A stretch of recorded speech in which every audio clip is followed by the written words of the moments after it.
Friends, we are finally here. This is the very place where the envelopes for the modern new generation airships will be manufactured right before your eyes. Today we are here to give you a full and comprehensive tour of this facility. We'll walk you through how absolutely everything works, cover the entire production cycle of how an airship envelope is made from start to finish, meet the team, ask some interesting questions along the way, and pull back the curtain on exactly how airship envelopes are built. For those who have just joined and have no idea what's going on, welcome to the New Generation Airships project. We have set ourselves the goal of reviving the airship industry, and we are doing it together with you, so stay tuned because it's going to be very interesting. Our production facility is currently up and running in its basic configuration, but even so, we already have the essential minimum in place that allows us to manufacture quite large airship envelopes. And very soon, right here in this very facility, one of them will be produced, the envelope for the Nova 2 airship. Allow me to now officially introduce Vladimir Alexeyevich, the head of production at our envelope manufacturing facility. Today, Vladimir has very kindly agreed to give us a brief guided tour, show us how everything is organized here, and take a moment to answer some of our questions. Hello, Vladimir. Thank you once again. Hello everyone. It will be my pleasure to do this. We are currently standing inside the production facility of the envelope assembly shop. This is where all of our specialized equipment is located, the very equipment that enables us to manufacture high-quality finished products. Airship envelopes, specifically.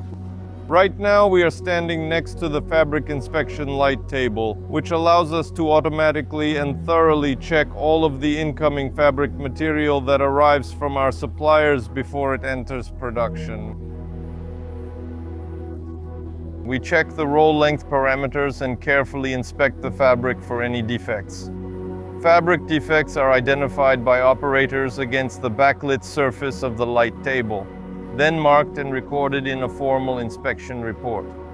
The report specifies the exact footage at which each defect was found along the roll.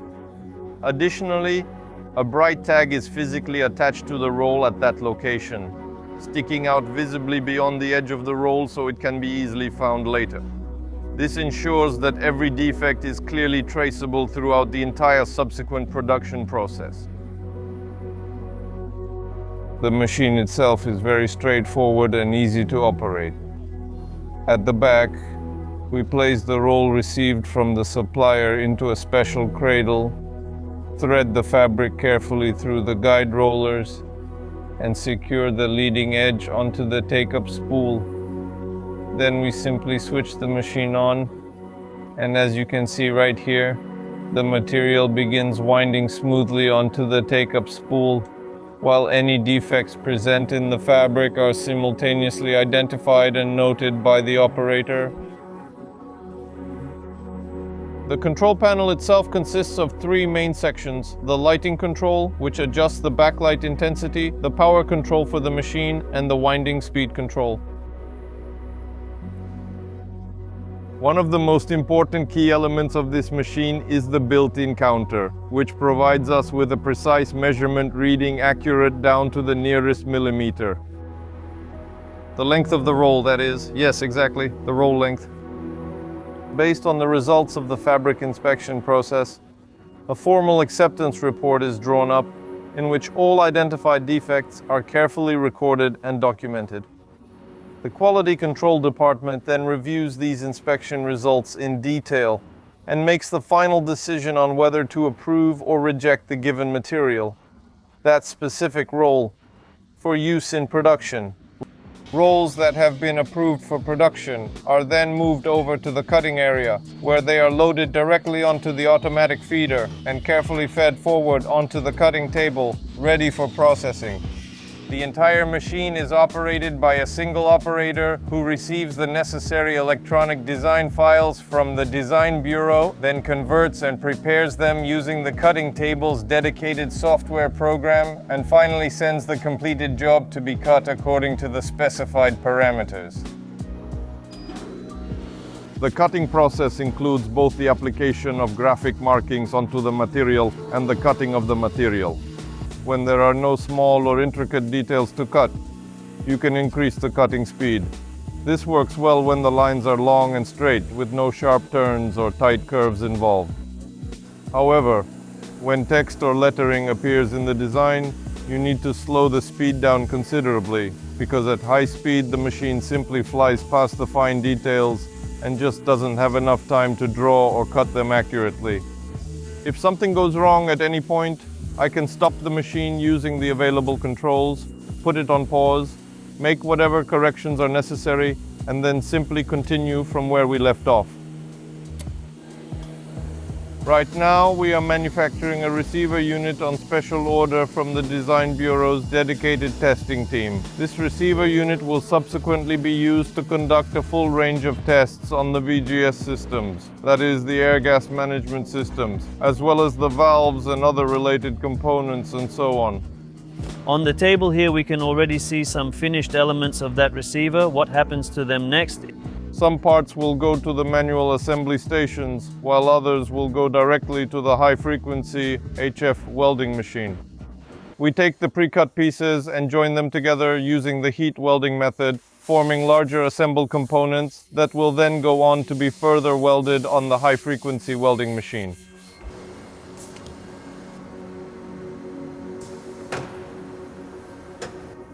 Here we are manufacturing the structural load-bearing belts directly, which will go onto the receiver unit.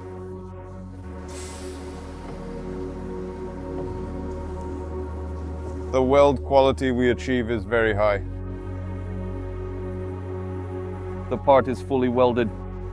We are now standing right here at the high-frequency welding machine with a rated power output of 25 kilowatts, which, thanks to its impressive technical characteristics, allows us to produce what we might call endless, continuous seams with a pitch of 1/200 millimeters and a maximum seam width of up to 40 millimeters.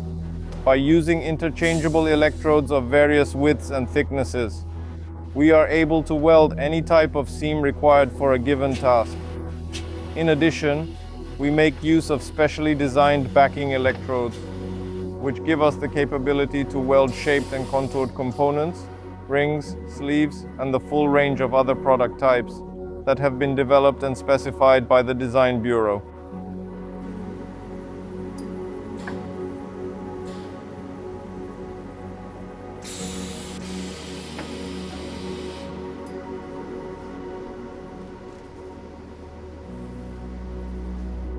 The fundamental operating principle of this smaller machine is physically identical to that of the large main welding machine.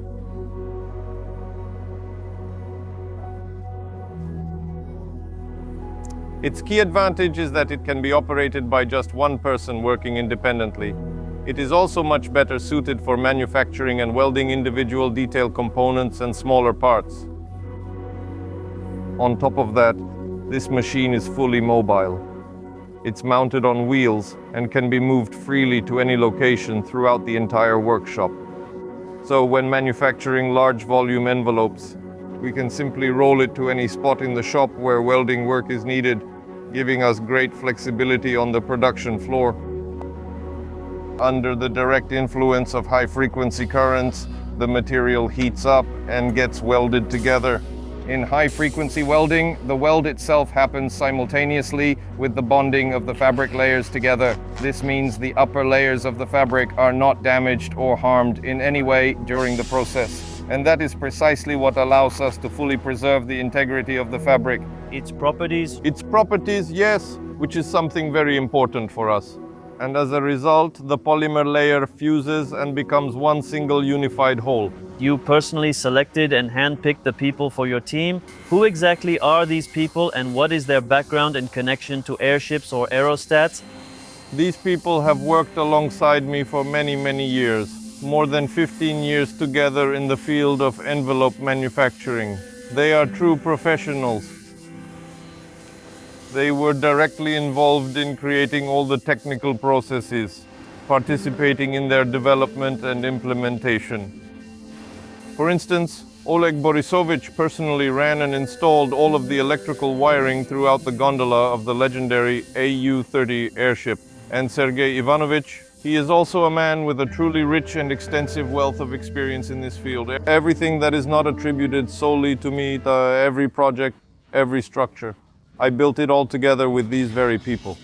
The fact that after so many years, I reached out and called them, and they came without hesitation, without asking what the project was, how it would work, or what the conditions were. That fact in itself is proof enough of everything. They simply came back, ready once again to build airships. Vladimir Alexeyevich, I honestly believe that under your attentive guidance, everything will definitely work out for us. Success will accompany us.